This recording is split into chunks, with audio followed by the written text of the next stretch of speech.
Welcome to the second session of our Virtual Production 201 series. In this session, we will cover a variety of topics on what you need to know in running a volume.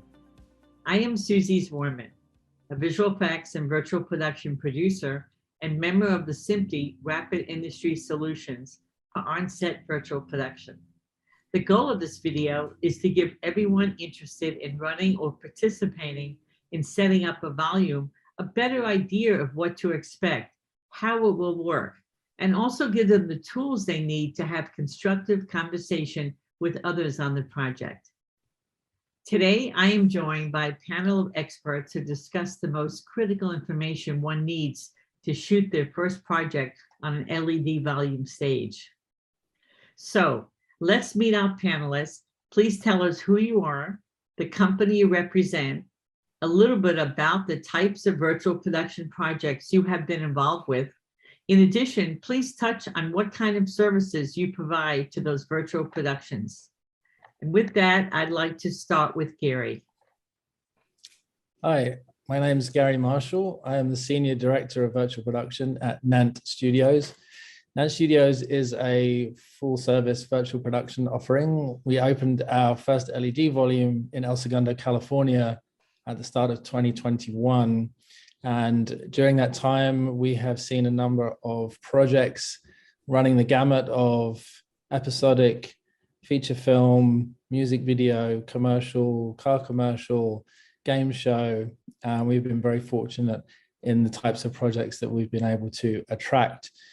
Nant Studios provides everything in a one-stop shop in terms of previs, tech viz, virtual art department, technical operation on the LED volume, and also design and build consulting services. Thank you. Koby from Fuse Technical Group.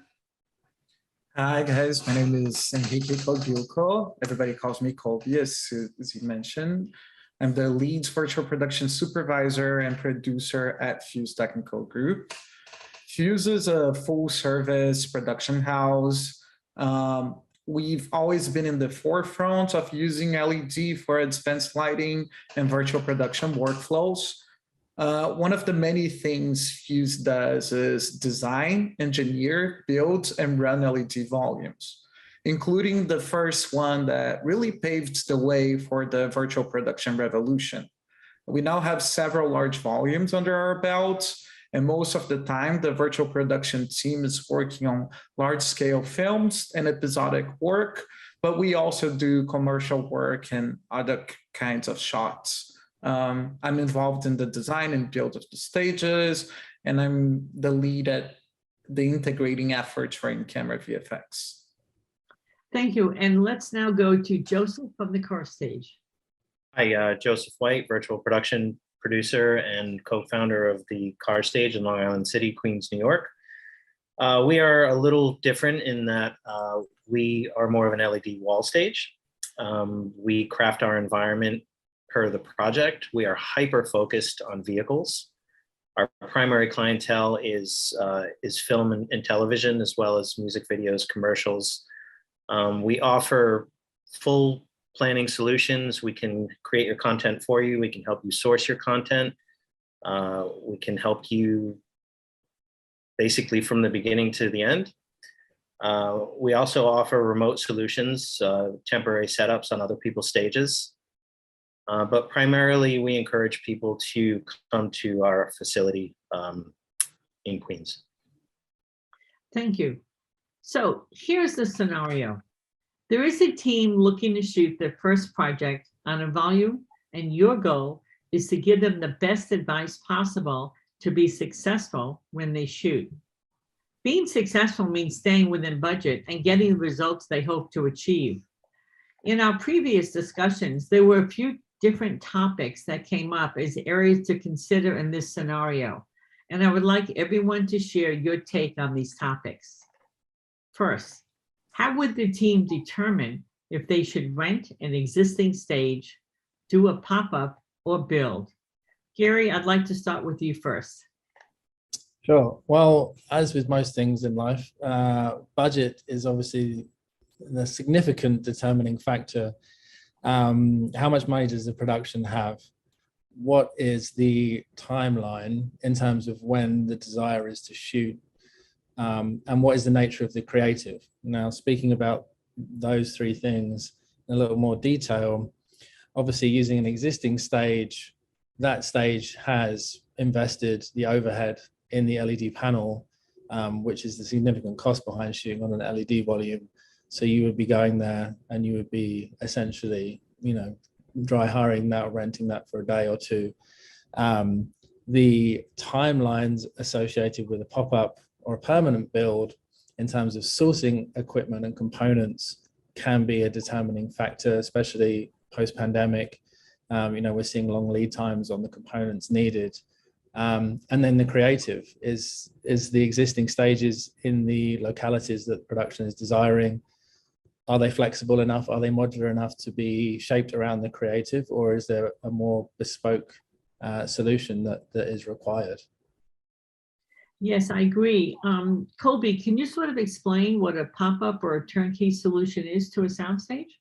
Yeah, basically a pop-up is when we bring this turnkey solution to a soundstage, right? So that means that we're bringing the LED tiles, we're building the wall, we're bringing the rigging components, we're bringing the servers. Most of the time it's in a mobile rack that we already have ready to go. So we're bringing the rendering solution, the camera tracking solution, all of these components that are needed.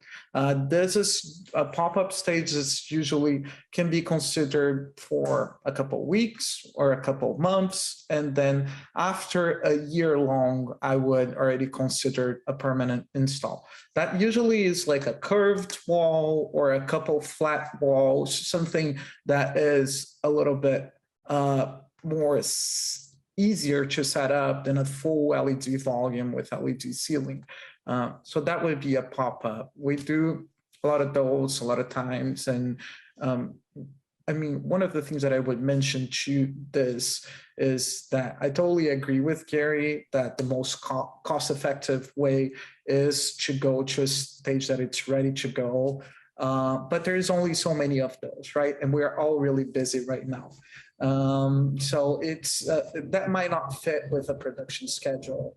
So the other thing is production may already have a sound stage ready to go with multiple sets built, and they may be working with a movie star that has a complicated schedule. So in that instance, it may make a lot more sense to bring a pop-up stage to their stage and have it there. And that will allow that production that only has a certain number of shots that they want to shoot in virtual production to benefit from the technology.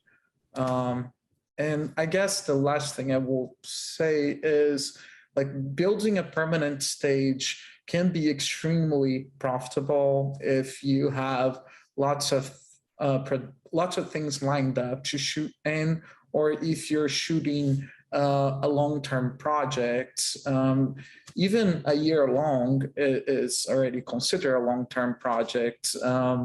We built one in Australia for a film that it just came out, and it was basically built up and running for a year. We got our components back and shipped back to the US, and that worked fantastically for all the parties involved.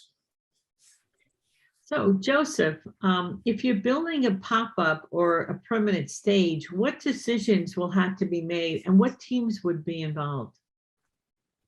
I think, it starts with the creative. It starts with the budget, the demand for the project. Certainly it's easier in a place like New York or California when you're doing it in your own backyard. But if you're going out to, say, Pittsburgh or New Mexico, Ohio, some what I'll loosely call a foreign destination, you have to bring in everything. You have to bring in all the LED panels. You have to bring in the servers, all the systems that are going to drive those walls.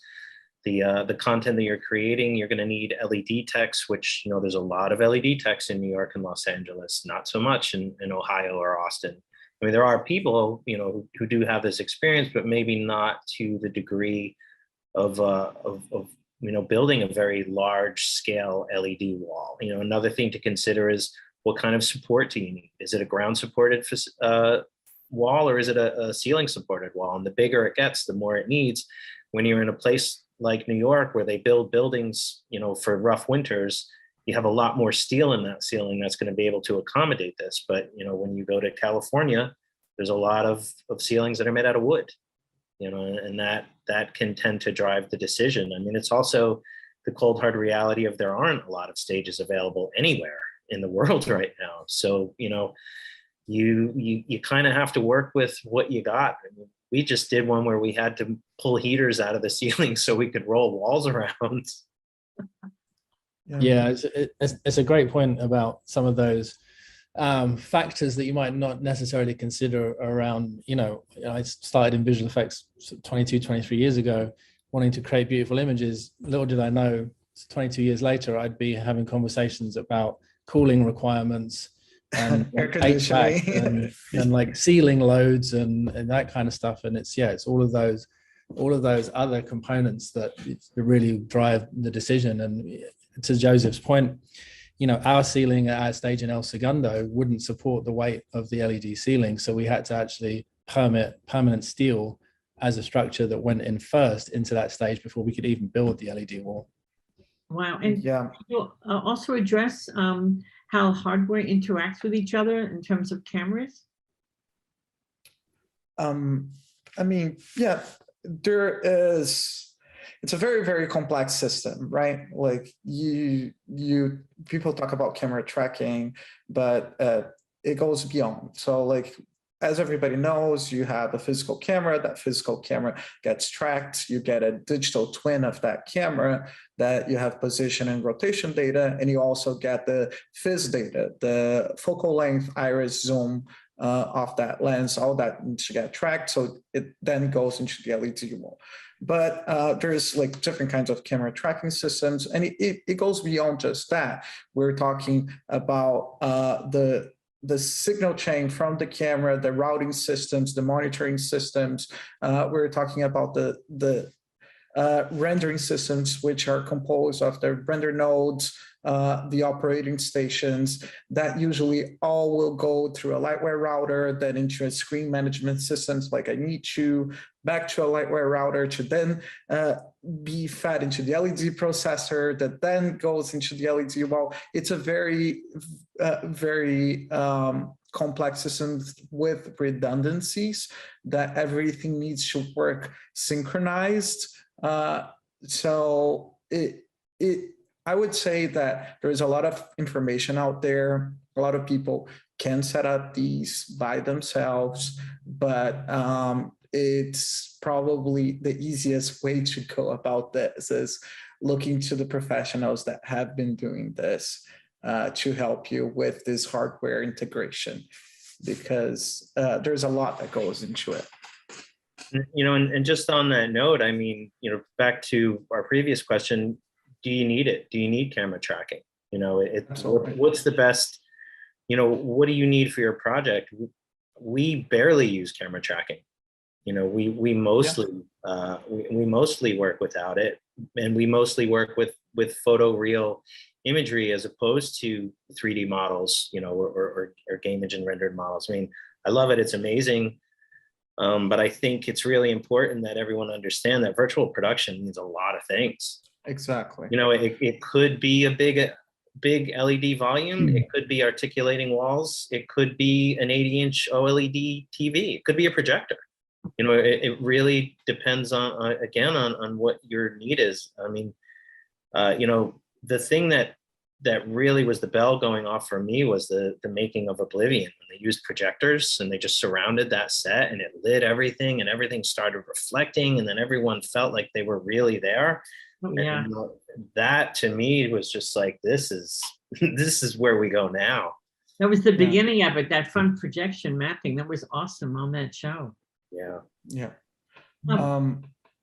I would just add real quick to what Joseph is saying that, yeah, I absolutely agree. And then most people use the term virtual production very loosely. There's a lot of, it's a big umbrella that a lot of things fall underneath, and that definitely ties back to the stage design. You know, are we shooting in camera VFX? Are we shooting XR? Do we need set extensions? Do we need AR elements? Are we shooting video plates? You know, like, is it a car processing shot? Is it a dialogue? You know, all this will dictate, the creative will dictate what the tech will need to be, right? Like, even the rendering system for an XR shoot is different from an in-camera VFX shoot.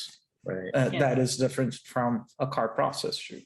Yeah, and just one final note on that. I would just add that the creative, obviously, budget and creative driving these elements, and a creative example in terms of what's the post-production schedule, how much time has been allotted to do fixes on the post side, or is the desire, and most of the commercials we see is like, no, let's try and get everything that's possible in camera.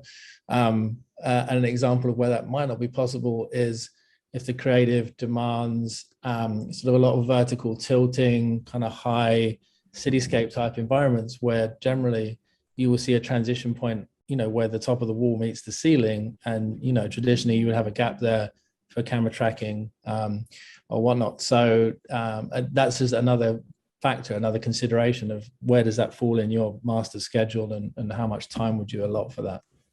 Right. And Gary, how is important, you know, in terms of leaving ample time for testing, and what type of things do you need to test? Can you talk about that a little? Yeah, I mean, when you're talking about testing after an install or a pop-up, you know, if we're doing a full install, we leave at least 2 months for testing end to end in terms of the tech stack. And, you know, there's buffer in there, obviously, but that would be on an install. And then testing content, if it's 3D content that comes to our stage, we normally say to productions, you want to be giving yourselves about 5 or 6 weeks for, you know, a rich, detailed photoreal 3D environment to be able to iterate on that. And we do validation sessions, you know, in-house at Nant, and we sort of guide them through the optimization and the fixes for that. But, you know, as with most projects, timelines go out the window and things get compressed, and it's really about having those people on hand, those experts and those technicians who are then able to problem solve in the moment. But as far as I'm concerned, as much testing as possible, and testing everything as Koby mentioned, that signal flow, right? There's so many variables in that video signal flow that are gotchas when it comes to presenting to the wall from the content, that, yeah, as much time as possible. Yeah, I mean, I totally agree. You know, I think we have similar workflows, Gary. Like, when people come to us, I will say, yes, I want to validate that everything is running smoothly. You know, we're not just going to get blindly and throw content in the LED wall. It doesn't work like that. And now a lot of people think it does, right? They think they're just going to hand as a hard drive and there you go, it's ready to go, you know.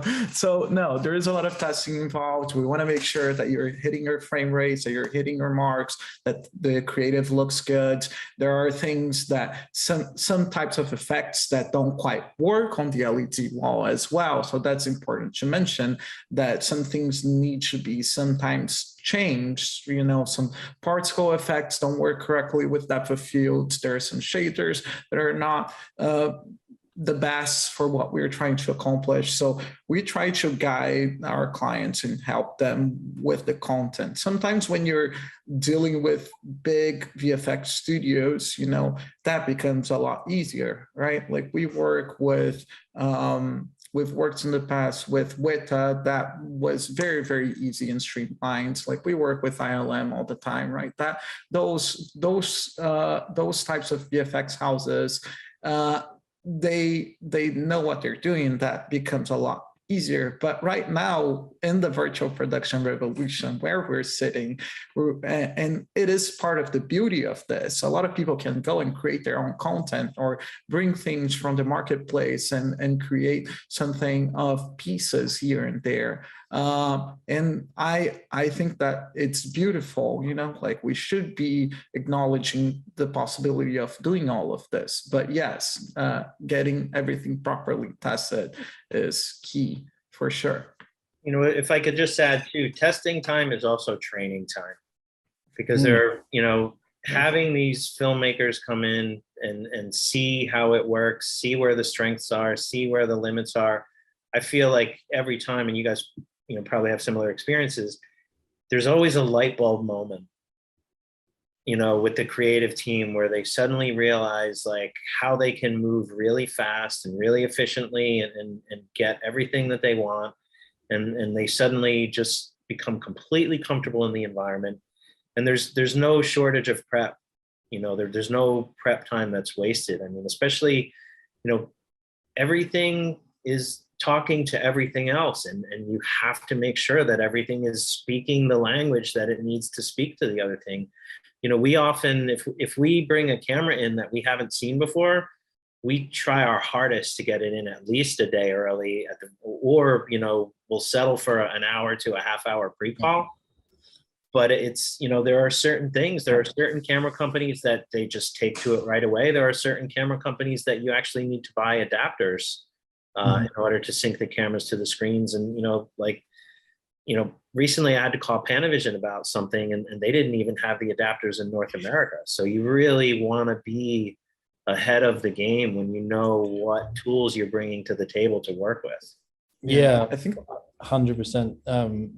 Our last project at the end of last year was episodic, that they were shooting on film, on analog chemical film. And so, yeah, the hoops that we had to jump through to ensure sync across the stack, and then, you know, your color and your sort of color validation then takes on, you know, a whole new ball game of making sure that that's all correct. So sorry, Koby, yeah, you're gonna No, I think it's beautiful what you're saying. What I was going to add, and it's interesting that you mentioned that we're shooting a project right now with analog as well, and we have a digital camera to be just a reference camera. So I know perfectly what you went through, because it's not the easiest process. Those things were made 15 years ago. The sync boxes don't quite work, but what I was going to say,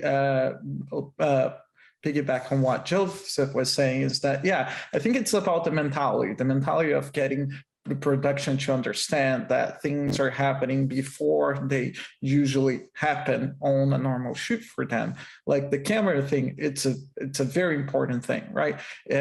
Production rents the camera. It's a really expensive piece. The lens packages are a really expensive piece of the puzzle. I always want to get my hands before it, days and days before it, even if it's possible, and getting them to understand that they're going to have to get an AC to babysit that camera and rent that camera for us to have it available. It's difficult, but it's necessary. If you're doing lens mapping and you're to get your lens files correct into your camera tracking system, you need that. You're not going to be able to do that on the day of the shoot or on the day of your pre-lights day.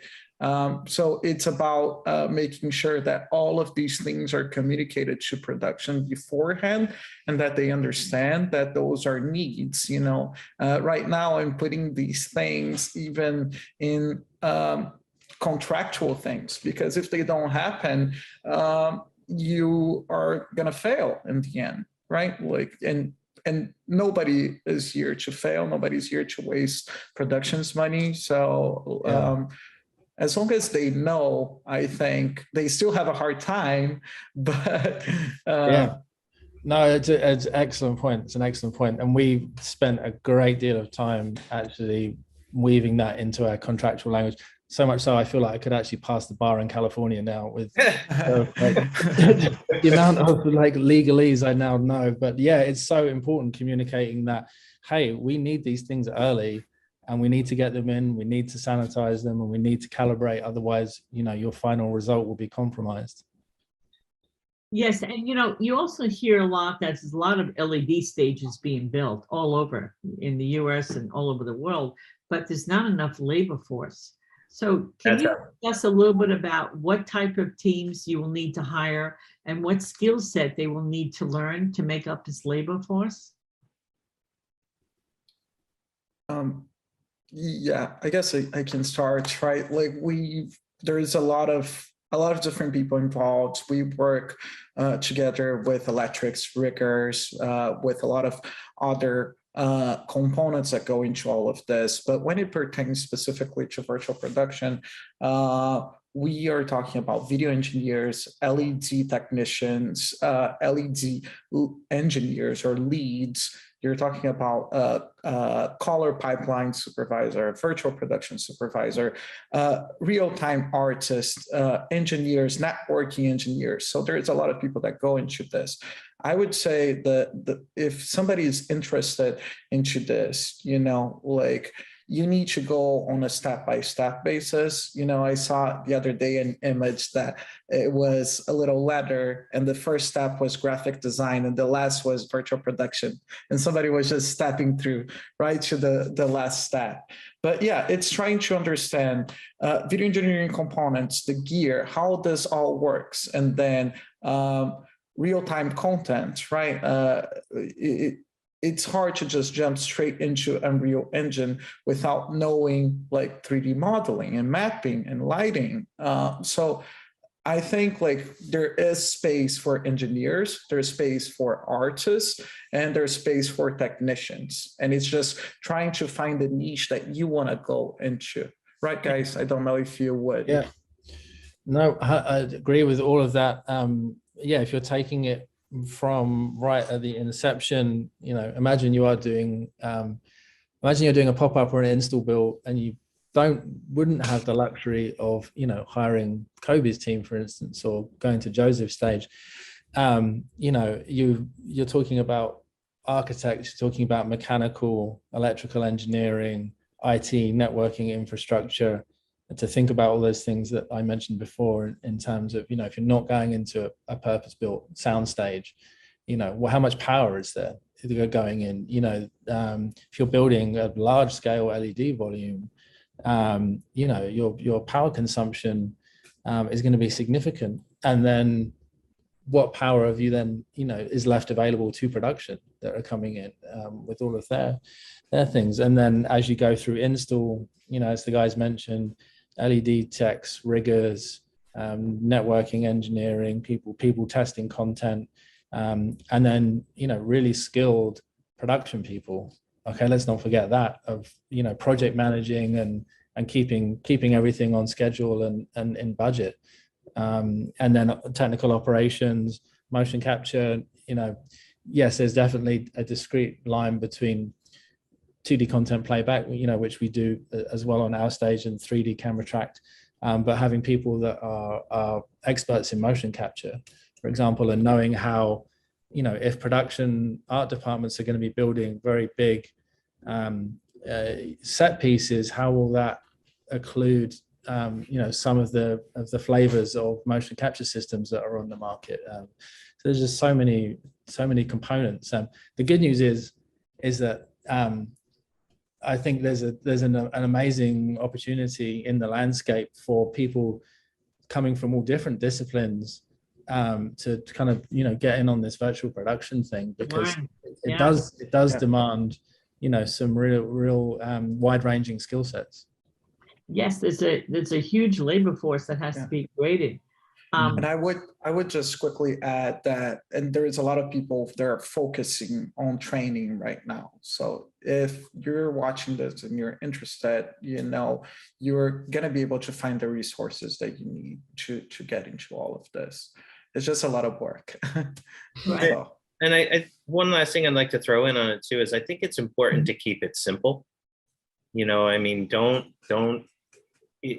You want a team that's really communicating well, and they're able to kind of like pick up where each other left off, because there's different things happen at different times. People have conversations that other people aren't aware of, and that can solve problems, that can create problems. I mean, one of the things about the people that we tend to deal with on a daily basis is, sometimes there are big egos in the room, and it's important to have a balance on that team of, who's the right person for this situation, who can be the matter of fact person to communicate what the programmer is saying. I mean, I have an amazing programmer, and when she goes in there, like when someone asks her to do something and her brain goes into a dive and she's inside the machine thinking about everything that she's going to do, I have to stand there sometimes and tell the DP and the director, hey, just give her a moment. She heard you. She's in there. She's thinking about it. But we're not in the real world anymore. We're in a virtual environment. So, you have to give us a little bit of time sometimes in order to make that environment look correct. And as soon as we get it, it's going to be amazing. But, you have to allow for the process. Yeah, I totally been in these situations that the team's been under the gun, and we've had to say, hey, yes, just give us a second. We'll get there. It happens to all of us. And they're not used to hearing this types of things, like saying, give me a second to a DP or to a director is not the easiest thing, but that's our job, right? That's what the VP Soup is there to do, and to protect our team as well. And in the end, what we're doing is protecting the end product, the client. So I think they at some point it clicks, they understand, and it's all about communication, like you said, Joseph. Right, thank you. So Joseph, what does a schedule typically look like in filming and volume? Could you talk a little bit about the many different scenes that could be shot, or how many pages a day? What kind of planning is involved with all of the filming? I think like everything, it starts with the script, right? It starts with, how much work do you need to do? How many set changes may be involved? In our case, it's typically a vehicle, and, in your cases, it might be actual physical set pieces. I've seen people do, a standard 4 pages a day. I've seen people do north of 10 is upward of 15 pages a day. We tend to make a plan with the ADs and with the creatives, so we can kind of set it up like an assembly line. Like, our team prides itself on, we're waiting for them, they're not waiting for us. That's not always possible, as everybody knows, but we do our best to do that. And when we're having these discussions, we often figure out what's the most difficult thing that you want to do today, and we start with that, because that gives us the time before they're in the room to actually get it ready, to dial it in, set it up. If you have to work the content, color it. It just depends. I mean, going back to the testing thing, we do a lot of vehicle work, and every vehicle responds differently. Like Mercedes has infrared barriers in the windows that prevent heat from going in and out of them. That's a thing when it shows up on camera. You don't want that surprise. Or if you've got like a Volkswagen that has a polarizing effect in a window, and you're intending to shoot an actor against a window, and then all of a sudden you're augmenting the fact that it's an LED screen out of the window. Like, you want to know about those things before you're dealing with those things with 100 people standing behind you saying, what are we waiting for? Yeah. I think, sorry, go ahead, Gary. No, go ahead. What I would say is, it's just the thing with the assembly line mentioned by Joseph, is that I think it's very similar to the way that we advise people shooting in a full volume.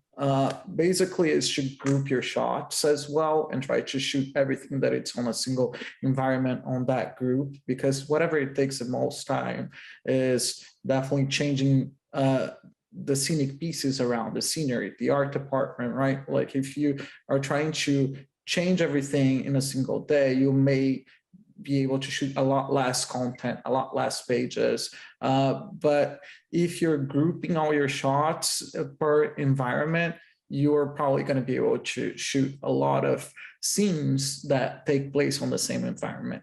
Because the biggest time suckers, definitely. Getting the art department in there, changing things around, or let's say that you're in a half volume, a curved wall, and you need to shoot from front and back angles. All of a sudden, you need to flip your layouts 100% around, and then changing the content on the screens is a quick thing, but the physicality of it, we're still in the real world, you know, that is the biggest time constraint that we observe when shooting. Yeah, it's a great point. And I think in terms of, you know, the context of what we've seen on our stage, when you're talking about elaborate physical builds and what you can get in a 12-hour day, I think we've seen sort of 3 discrete setups as a maximum. And that project was successful, and you can attribute the success to it a lot because of the planning and the communication and the pre-production and the tech viz that went into, and all departments being aligned on what was needing to be achieved. Also, we were sort of at the mercy of talent schedules as well, because it was 6 or 7 very high profile celebrities that we were doing this commercial for. They all, you know, had very tight windows of availability, and you know, this one didn't want to be shooting on the same day as that one, because, you know, God forbid they would cross paths with each other, and, you know, this kind of all of these things that you don't even think about. So, but again, it was successful in that the production art department had built a significant amount of the set on rolling steel deck that could come in and out of the volume quite rapidly. As Koby mentioned, it's very quick for us to turn over digital loads, 10, 15 minutes max. But, you know, we're often waiting for a production art department to redress the set. And it's only natural, as Koby mentioned, the physicality and getting that dialed in and making sure the blend between the physical and the digital, it holds up. You know, all of that is a consideration. But I think, again, if you plan properly, you know, there's the right kind of communication, I think you can, you know, sort of max out your ability on a 12-hour day.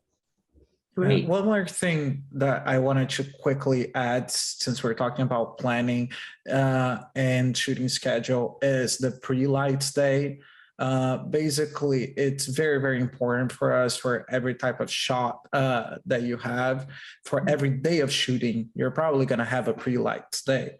So that adds to the schedule and to the cost. And this pre-light day just means that the director is not there, the main cast is not there, but we're creating presets and cues and lighting scenarios. So all of this is ready to go when we are shooting. So when talking about schedules, like, make sure that you're adding the pre-light days in there as well.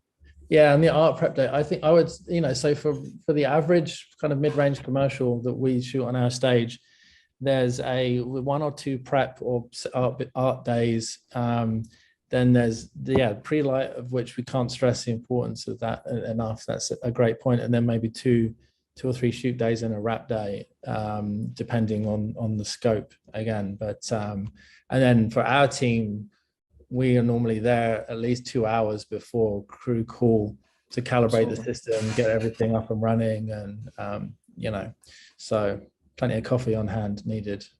Great, thank you.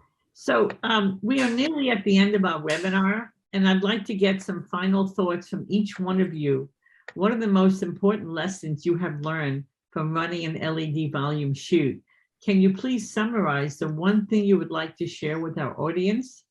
Gary, I'd like to start with you first.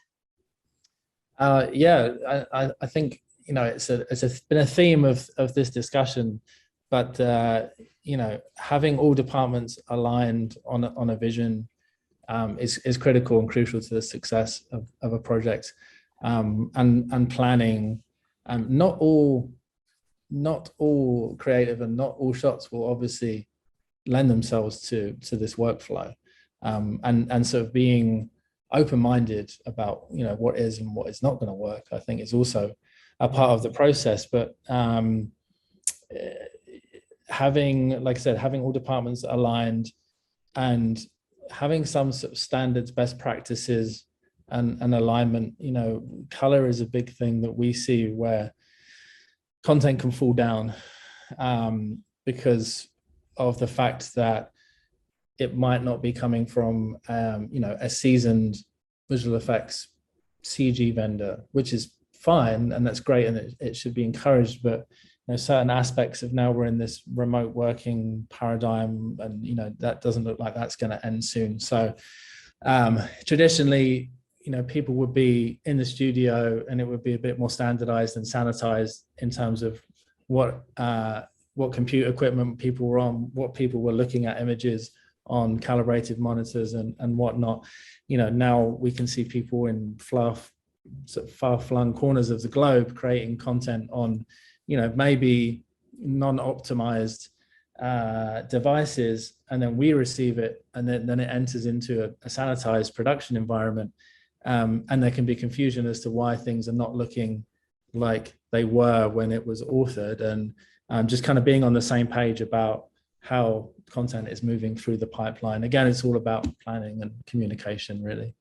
Yeah, and Koby, what would you like to share with our audience? Yeah, I would agree with Gary that content authoring is a big part. It's super important that it doesn't matter if it's real-time content or video plates, that will always go through a color pipeline to be showcased in the LED wall. So having some sort of content delivery guidelines is important. Sometimes this goes a little bit out the window, but that goes into the most important thing is that planning is key, right? That's what we kept mentioning throughout this entire webinar. And what I wanted to say is that this technology is just a tool. It helps the creatives bring their vision to life.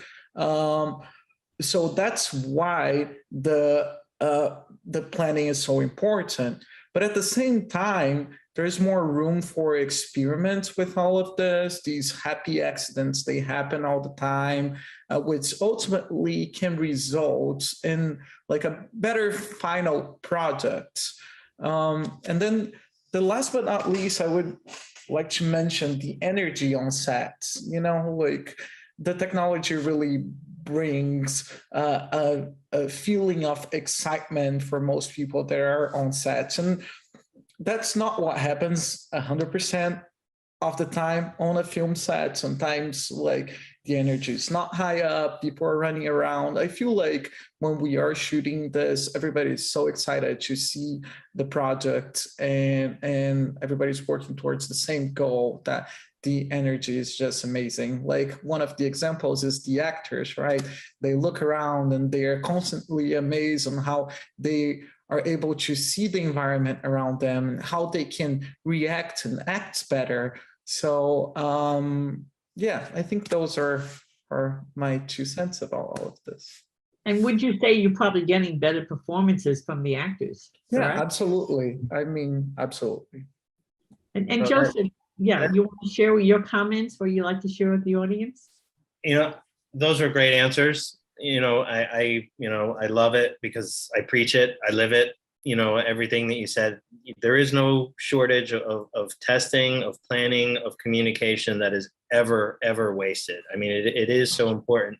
But that last part that Koby threw in about, the comfort in the environment, yes, people come in and they get really excited, and it's amazing seeing all this world around you, but you have to manage that expectation. You have to help them understand, like, you're not in reality, and the tools that you're using don't work the way that they work in the real world. So if you didn't get a chance to test it, or even if you did, it's really important to kind of know where the lines are. I mean, we often draw a line in the sand and then we have a happy accident and we find ourselves 50 feet past it, and and it's a great moment when it does, but it's just so important to be matter of fact with each other, to create that comfort for the creative to open up and find what's working for them and find what's working for the project, for everyone collectively to feel like you're part of what a lot of people call zone A now. Like, you're in there with the director, the DP, and the actor, and like everybody knows that is sacred territory. So when you get in there, especially, in this new space, because we have so much to offer, it's really important to honor that space and help everyone feel comfortable enough so that they can open up and that they can do their best. And then collectively, we all do our best. And it shows in the work. Yeah, that's really interesting actually about us all being in zone A. I think it's really interesting how, we're seeing some like folks who would traditionally be in the VFX studio in the dark, in the little cave, now almost being forced out, onto set and having to kind of roll with it, right? And kind of be like, oh, there's these departments and there's camera and there's this and there's lighting and there's, and it's interesting watching that that sort of melting pot and that amalgamation of all these disciplines come together. And there's a really great point from Joseph about intimidation of the technology versus embracing, and how it can kind of polarize some people either way. We've seen directors jump in for the first time on a stage who've never used it, and they've been a little shy about where the boundaries are and kind of a bit nervous. And then there's others who are like, right, give me that camera, I'm going to see what I can break. And really like independent filmmakers, how do they use this technology? Can you talk about that for a second? Yeah, I mean, we've had we actually did a number of things around Zack Snyder's Army of the Dead, where it was a marketing piece that Netflix did, and it was independent creators, YouTubers, people like that coming in, and basically Netflix was like allowing them to run wild on the volume, and it was their own creative and it was their own ideas, and they were sort of playing that out in a scenario. So there was a lot of handheld stuff, and it was really fun seeing how those people who are independent and would traditionally be used to creating content on much less inexpensive kind of handheld phones or cameras, then throwing them into like a $10 million LED volume and kind of seeing how they use the technology. It was really eye-opening actually. We did an indie that did 2 days worth of work in 14 hours, and it was so impressive. Impressive. Wow. That is impressive. Yeah, there is a lot of very, very smart people out there, that are ready to just embrace everything and come and shoot. And there are people that are wanting to get involved, right? So like, I think there is a lot of different tiers right now of talent. And I think everybody, all of us are like just saying, let's just try, let's do this together. So it's just a beautiful moment to be involved in all of this. We're still creating a lot of these rules and how things work. It's very exciting. And I would say for all the new creators out there, start just studying this up.